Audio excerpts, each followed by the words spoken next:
আজ হচ্ছে বাড়ির লক্ষ্মী পুজো আর মাকে নিয়ে চলে আসা হলো। তোমাদের দাদাভাই প্রত্যেকটা বছর এই প্রতিমা গড়া, প্রতিমা কেমন হবে সেই নিয়ে ওর আগের থেকে অনেকই পরিকল্পনা থাকে। আর আগের দিন এত পরিমাণ বৃষ্টি হচ্ছিল, ও ভীষণ পরিমাণে চিন্তিত হয়ে পড়েছিল যে কিভাবে প্রতিমাকে আনা হবে। কারণ আমার শ্বশুরবাড়ি আসার পথে যে রাস্তাটা পড়ে, একদম কাদা, চারিদিকে গর্ত, একদম ভালো নয় রাস্তাটা। তার উপরে হচ্ছে মূর্তি কিভাবে শুকনো হবে, বৃষ্টি হচ্ছিল বলে একটু কাঁচাও আছে।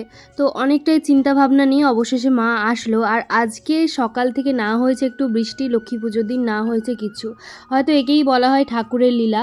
কারণ কালকে যে পরিমাণ বৃষ্টি হয়েছে মানে সে আর বলার মতো নয়।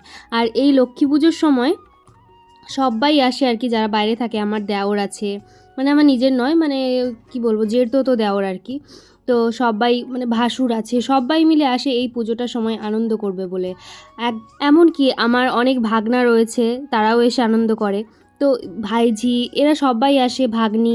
তো এই পুজোটা ঘিরে আমাদের যে 100 বছরের পুজো হচ্ছে বাড়িতে, ভীষণ পরিমাণে আনন্দ হয়। ঠাকুরকে যেভাবে ঘরে তোলা হলো, মানে সত্যি এত পরিমাণে স্ট্রাগল করতে হয় ওদেরকে প্রত্যেকটা বছর, যেহেতু প্রতিমার ওয়েট থাকে। আর যাই হোক, এখন হচ্ছে দেখো আমি একটু যাব বরের সঙ্গে মার্কেটে। আর আমার বর হচ্ছে এখন বক্স নিয়ে যাচ্ছে, বক্স বাজাবে। হঠাৎ করেই বলছে পুজো বাড়ি, কিছুতেই মানে কিছু শোনা যাচ্ছে না, বক্স বাজছে না।